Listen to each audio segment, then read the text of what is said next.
ブラジル。長らくね、ポルトガルに植民地として支配されてましたんで、公用語はポルトガル語となっております。851万キロ平方メートル。めちゃくちゃでかい、めちゃくちゃ広い国で、人口は今もう2億人を超えていると。じゃあ音楽なんですけれども、やっぱりね、歴史と関係しているところなので、さらっと、歴史も抑えつつやっていきたいと思います。はい。もともとこのブラジルっていうところ、具体的には南アメリカ大陸にあたるわけなんですけれども、ここにもともと住んでた人たちがいますと。だいたい1500年頃までは先住民の人たちがいて、暮らしていったと同時に、結構ね、音楽も演奏していたみたいです。歌ったり、木を叩いたり、マラカスみたいな振り物を作ったりして、祈りを捧げたり、儀式をしたりね、してたみたいです。で、1500年代に入りますとですね、ポルトガルから探検家がやってきまして、どうやらここが新しい大陸らしいと。後になるとね、金が取れ、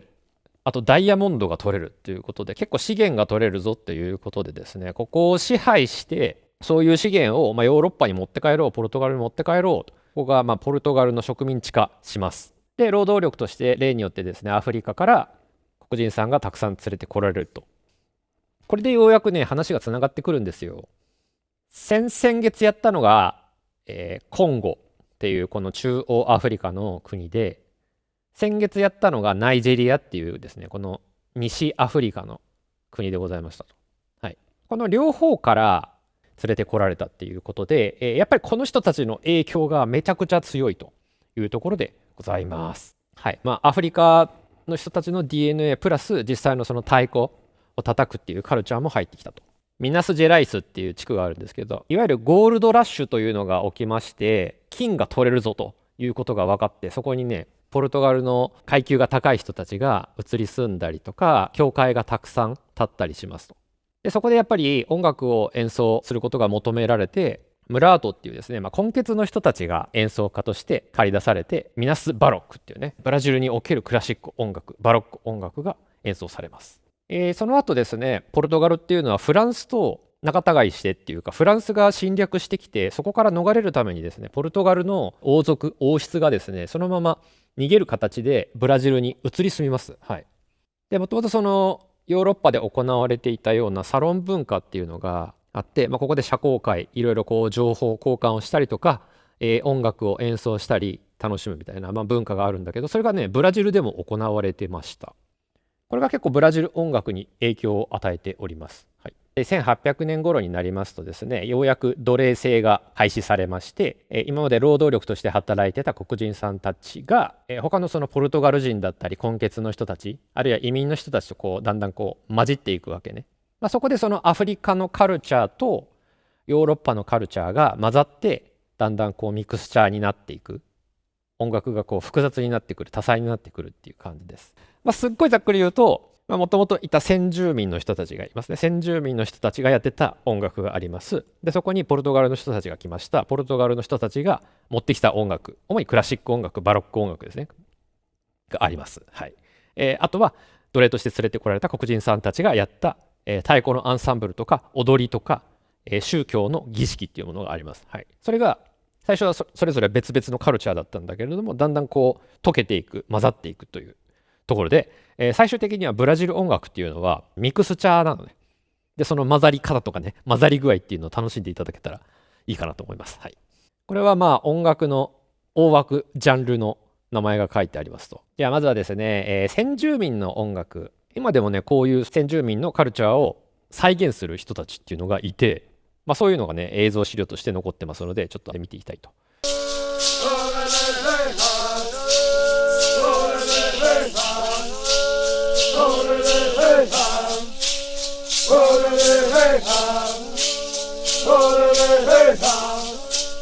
よくいきます。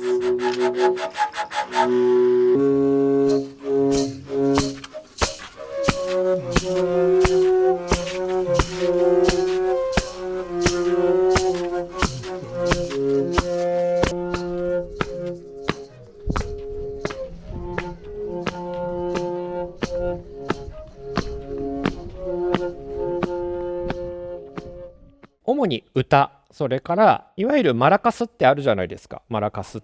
これは大体こういうね、動物の皮に中に小石だったり何かの実ですね。はい、つぶつぶしたものを入れると、マラカスになるんだけども、こういうね、シャカシャカした音って、実はここの先住民さんがもともとやってたものらしいんですよ。いわゆるそのシェーカーとか、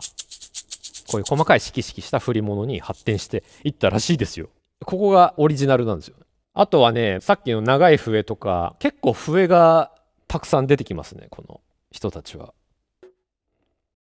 ペルーとかボリビアとかでもこういうのを見ると思うんですけれども、やっぱりそれは先住民の人たちが元から持ってた文化みたいですね。いろんな種類があるみたいですよ。これは何か木の実を2つつけたやつなんだけれども、これで2つの音程を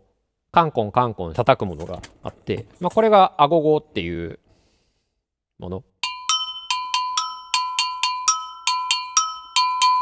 その元はこの先住民さんのこういう自然素材の2つの音程のカコカコしたものだったらしいですね。これが後のそのアフリカの金物、鉄文化と混ざってアゴゴになると。続きましてですね、アフリカから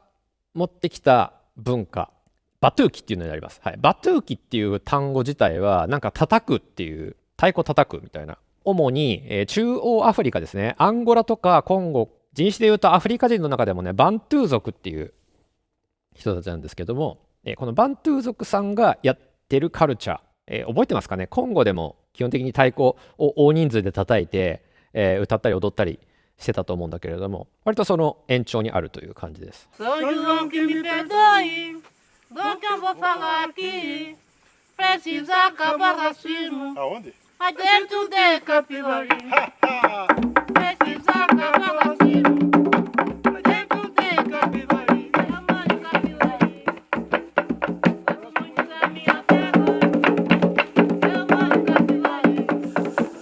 mês de junho que foi a festa.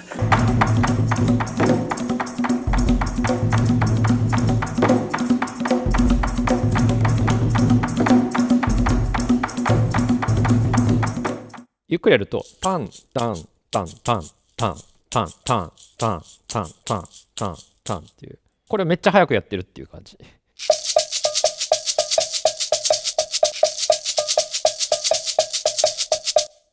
で昔は皮張ってもこうテンションが保てないから、コンゴの太鼓とかって全部こういう風に火で炙って乾燥させて皮のテンションを張るんですけども、やっぱこれも同じで、大きい方がタンブーっていう名前で、ちょっとちっちゃい方、こういう風にくびれてる方がですね、キンジェンギ。難しいよね。タンブーとキンジェンギ。あとはスティックみたいなカッカッカッカッカッカってやってたのがですね、マトラカっていうらしいですね。マトラカ。だいたいこう馬乗りになって叩いてて、他の人がこのボディを叩くっていうのがよくあるスタイルみたいです。で、踊りがありましてですね、踊りもこれ重要なんで、ちょっと見ていただきたいですね。こんな感じで、男女が基本的にペアで踊って、おへそをこう当てるっていう。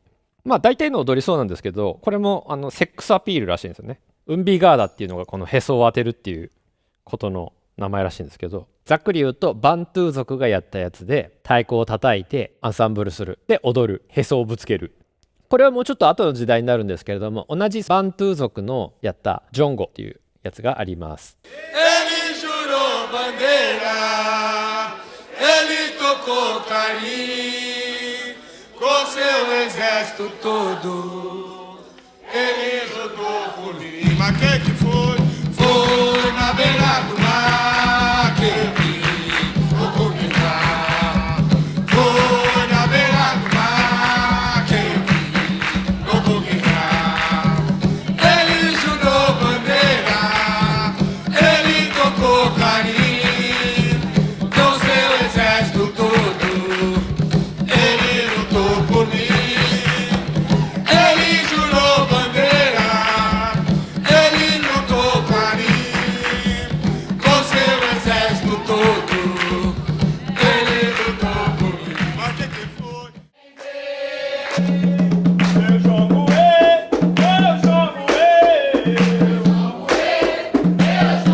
2拍子と3拍子がこう混ざってるようなリズムだったの分かりますかね。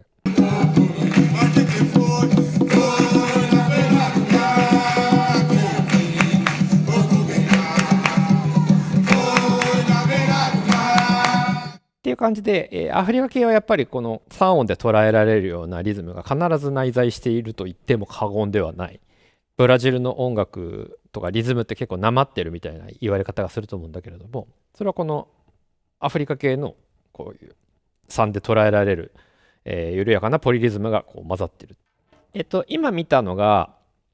バトゥーキもジョンゴもバントゥー族、主に中央アフリカの人たちだったんですけど、こちらカンドンブレ、主にですねこれは西アフリカ、前やりましたナイジェリアとかその辺りのですねヨルバ系の人たちを中心とした音楽、儀式、宗教で、ヨルバの人たちってオリシャっていうですねアフリカの神様を称える儀式だったり歌、リズムっていうのを持ってまして、これもやっぱりねそういうやつです。オリシャっていう神々一人一人に一つ一つリズムがあって、それをナイジェリアだったらバタドラムっていう両面太鼓で叩いてたし、キューバでもありましたよね。キューバは手でバタを叩いてアンサンブルしてたわけなんだけども、それと同じオリシャを称える宗教儀式および音楽、リズムがカンドンブレでございますと。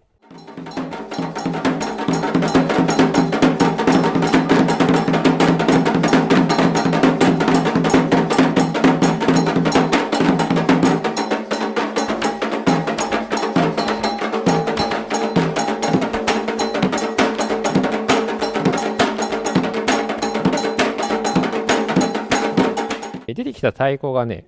こんな感じ。限りなくコンガみたいな、中空洞で下に穴が開いてて上に革が張ってあると。こういうのねブラジルで言うとアタバキと言います。アタバキ。コンガで代用することもあります。これもやっぱり三位一体のカルチャーが、ヨルバ族あったと思うんですけれども、それぞれ大きい、中ぐらい、小さいが、お父さんお母さん子供みたいなイメージで、それぞれがそのアンサンブルで役割が違うっていう。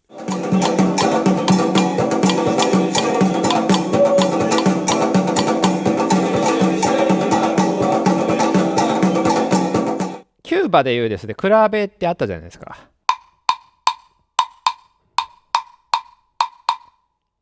南米では拍子木で売ってたんですけども、ここではこういうもう金物で売ってる。現代だともうこれアゴゴね、アゴゴでっ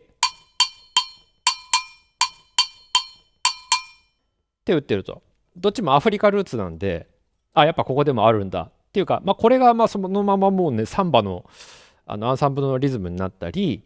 ブラジルだとまたちょっと違った変形した、ブラジリアンクラーベみたいな言い方をするんだけれども、そういうのの元になっていると。あとは太鼓のアンサンブルも、あんまなんかスクエアじゃないですよね。タカタカタカタカって正確じゃなくて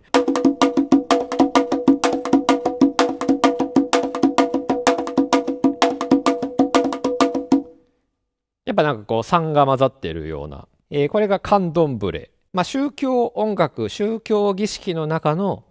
一つ。もうちょっと時代が進むとね、マクンバって呼ばれたりもします。同じ仲間。で、これ時代がずーっと進んでですね、19世紀末で、これは現代まであるんですけど、アフォシェっていうやつになります。アフォシェ。カンドンブレの何個もあるリズムの中のですね、イジェシャっていう、リズムがあるんですけれども、それを主にやったのがこのアフォシェっていうリズム。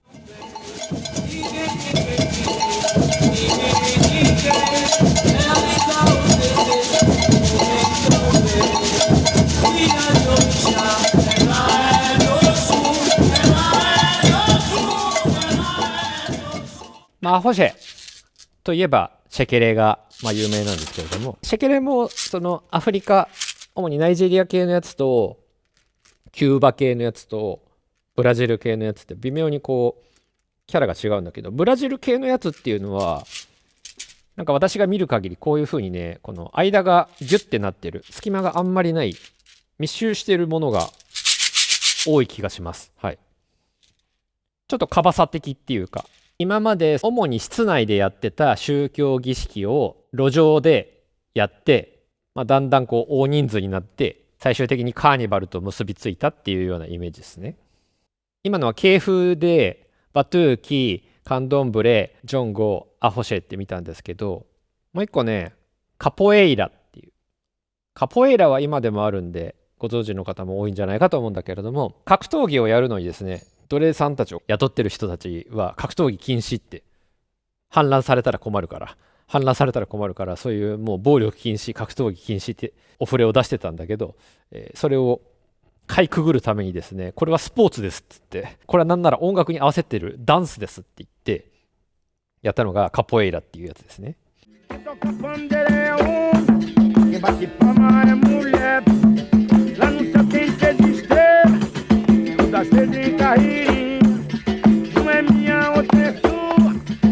Tava fica sozinha, camaradinho, viva meu Deus,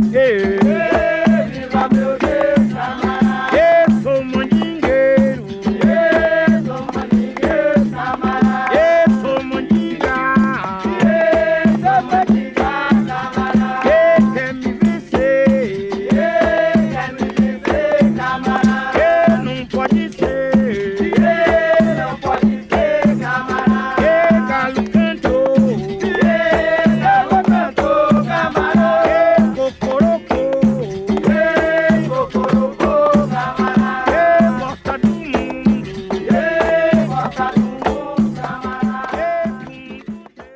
格闘技じゃないよって言ってごまかしてたらしいんだけど、いやどう見ても格闘技だろっていう風に、まあ今すごいね技がたくさんあってかっこいいんですよね。はい、このビヨンビヨンビヨンっていうのがビリンバウっていうやつですね。はい、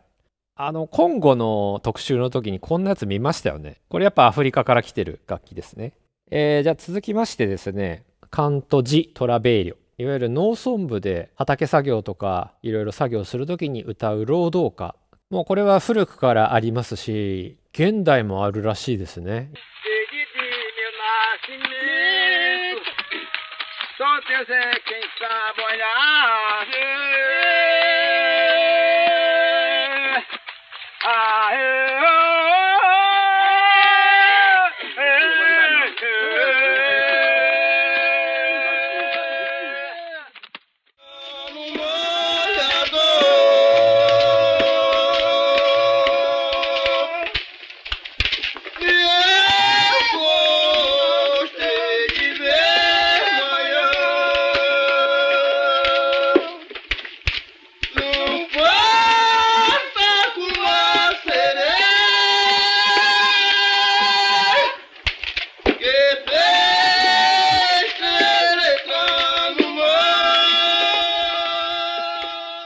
っていう感じでですね、この人たちめちゃくちゃ歌うんすよね。クワを振り下ろす、この重みがもうそのままこの鋭を打つこのエネルギーになったんだって書いてありました。はい、あとこのクワを弾くこの粘りがそのブラジルの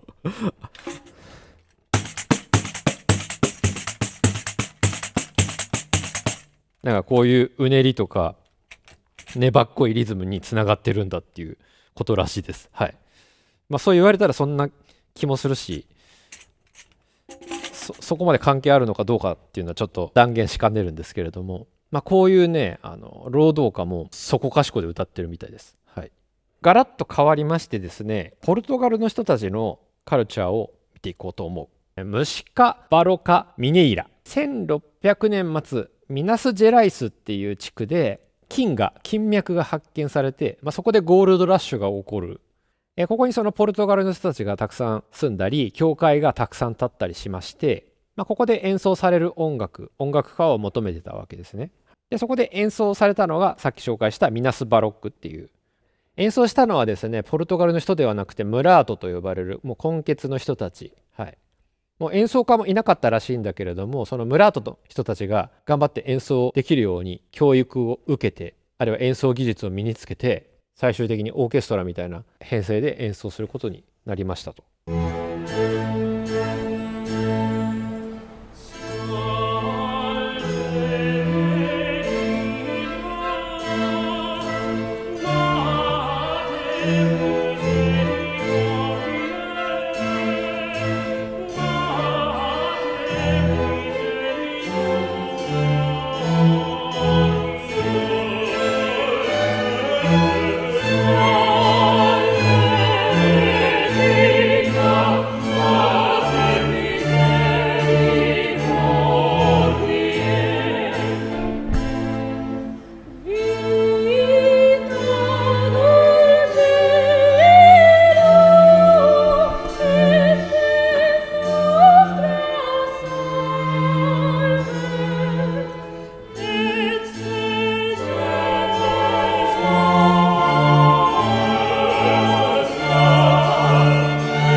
本的にはミサ、カトリックのための音楽でありますと。ロボジ・メスキータさん、左の人がブラジルバロックの巨匠らしいですね。後にですね、20世紀に入ってミルトン・ナシメントとかね、トニーニョ・オルタっていう、すごく音楽的に多彩なアーティストが出てくるんですけれども、ブラジルのバロック音楽に見られるその和声の使い方とかコーラスワークを活用している、影響を受けているっていうことらしいです。はい。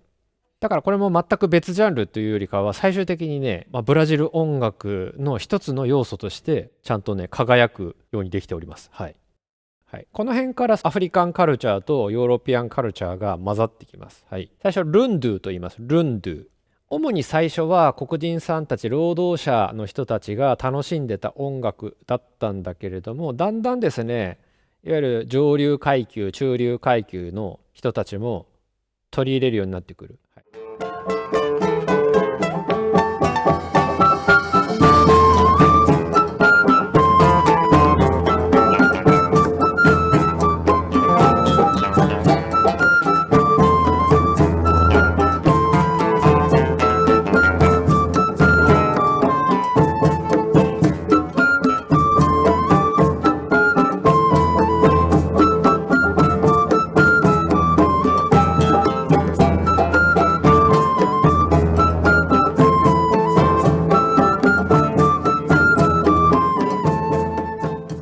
これもやっぱりね、へそを当てる踊りなんですよ。黒人さんたちの間では、そういうカルチャーだったんだけど、その中流階級上流階級の間では卑猥だわと、野蛮だわと言われてたんだけど、だんだんこれもね浸透してくるっていうか中流階級上流階級のところでやるときはもうちょっとねエレガントなアレンジになって、音楽性もだんだんこう幅広くなってきますね。同じこれルンドゥのジャンルの一つの曲なんだけど、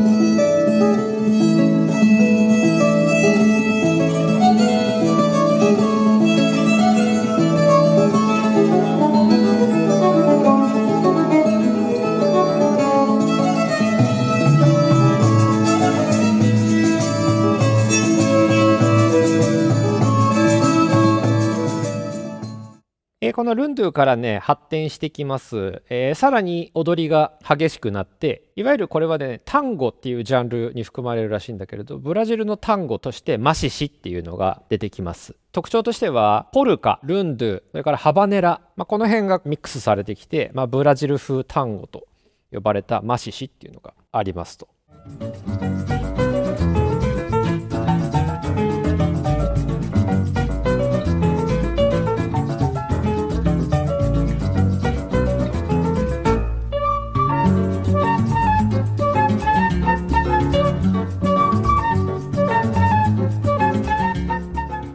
このマシシからねもうほんといろんな曲が出てきて、ちょっと下の方見ていただいて、シキーニャ・ゴンザーガさんっていう人とエルネスト・ナザレさん、この2人は今でも曲が演奏されることがあるんで、もしかしたら知ってる人いるかもしれないんだけど、この2人の曲はすごいいいですよ。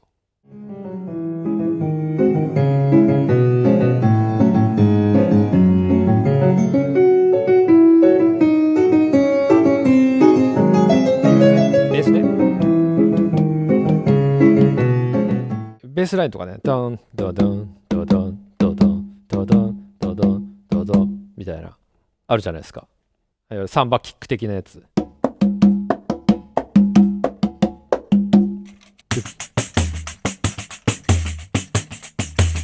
はい、今のピアノ曲だったんだけど、別にパンデロも合わせられるぐらいの。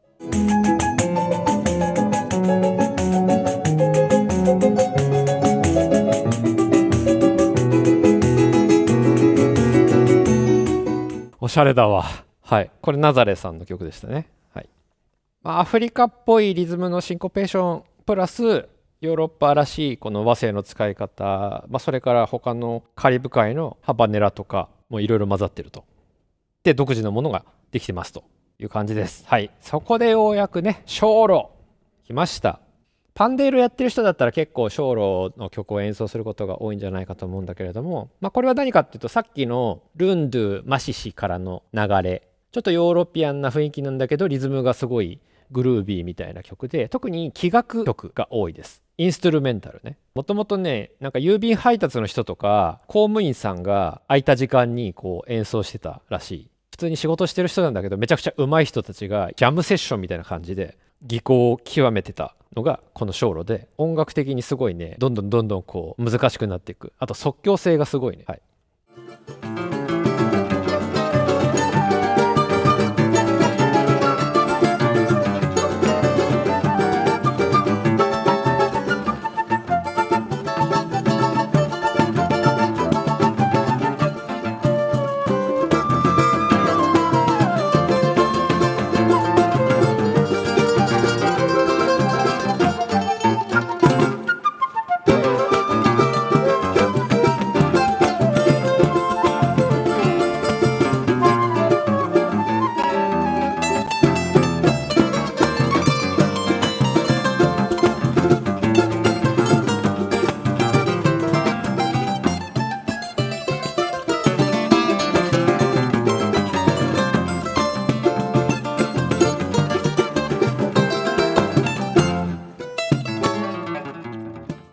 初期の小路っていうのはこんな感じでですね、フルートが多いね。ギターなんだけど、カバキーニョっていうですね、すごい小ぶりな、ウクレレみたいなサイズの高い音がする、ギターがあるんだけれども、カバキーニョとか、だんだんね、パンデーロとか入ってきたり、もっとテンポが速くなったりするんですけれども、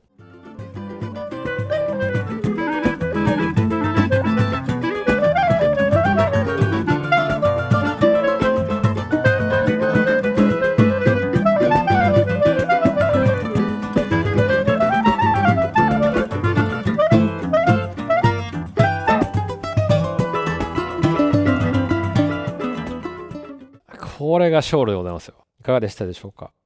これはですね、いわゆる歌物の音楽、歌がある音楽。特にポルトガルの中流階級、上流階級のサロンの中で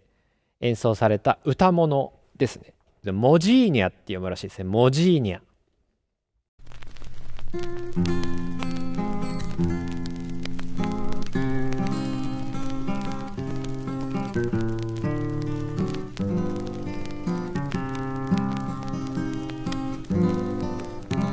Por sobre a solidão do mar, a lua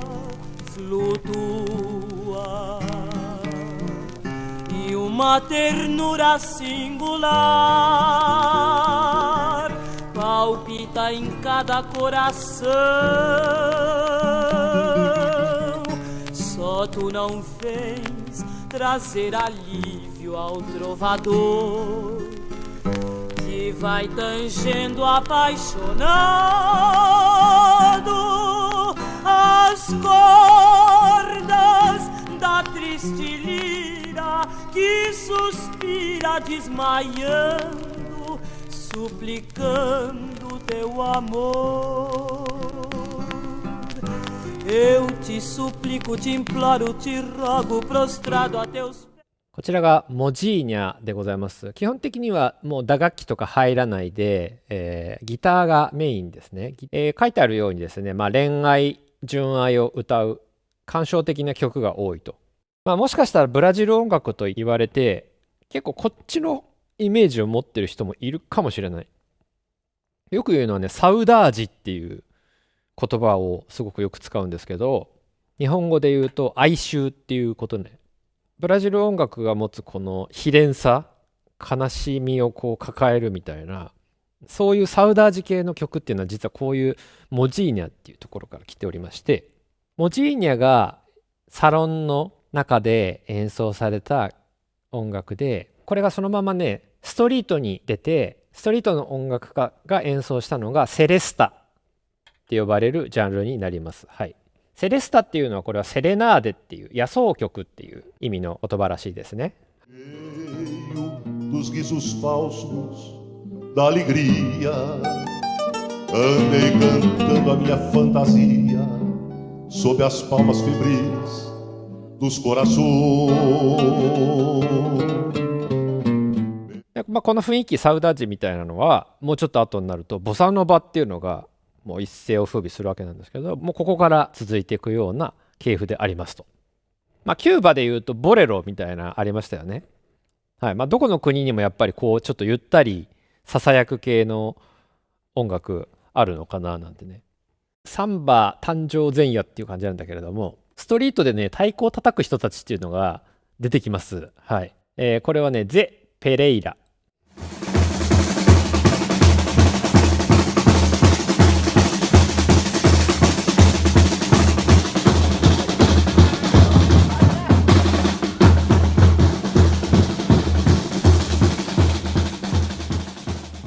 これ怖くない？なんかこのでかい人形が必ずセットなんですよね。太鼓のアンサンブルとなんか行進をしながらこのでかい人形がこう来るっていう夢に出てきそうですよね、これね。もともとね、なんかこうカーニバル祭りをやるぞっていう時になんか物を投げ合うっていう習慣があったらしいんですよ。危なすぎるよね。でなんかこう腐った食べ物とかを投げてたらしいんだけど、あまりにも不衛生すぎるし危ないからなんか違うお祭りを考えてくれっていうことで、このジョゼさんがこういうふうに太鼓でリズムをやって、こういうふうにパレードしたらいいんじゃないかっていうふうに考えたのがこのゼ・ベレイラらしいです。はい。これもこのままカーニバルにつながりますよね。基本的にもともとマーチング的な感じだったんですけど、つまりリズム的に限りなくスクエアなリズムだったんだけれども、だんだんこの奴隷が解放されたあたりからその黒人さんたちも混ざってきて、その黒人さんたちのその三連のノリ、ポリリズムのノリっていうのがだんだんこうまぐわってきてですね、いわゆるその現代の、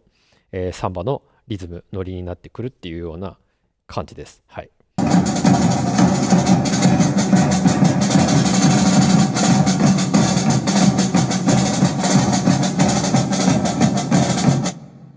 めっちゃスクエアよね。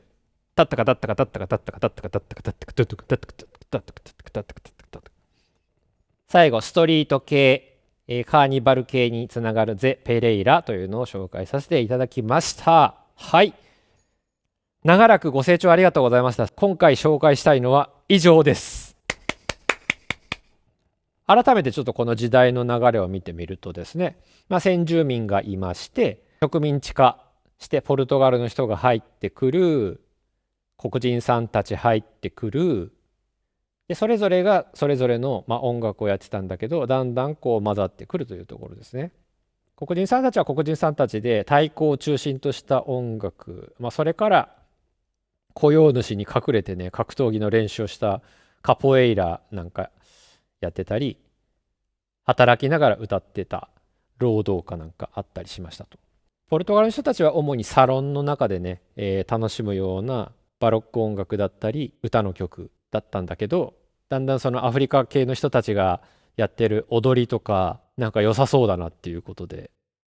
これでようやく意味分かったんじゃない？はい。大きくは左側がヨーロッパポルトガルクラシックの流れで、上にちょこんと先住民さんの音楽が書いてあります。で右側が、アフリカ系、大きくは中央アフリカ、アンゴラ、コンゴ系のバントゥー族っていうのと、ナイジェリア、ヨルバ系の音楽っていうのがあります。という感じでした。ありがとうございました。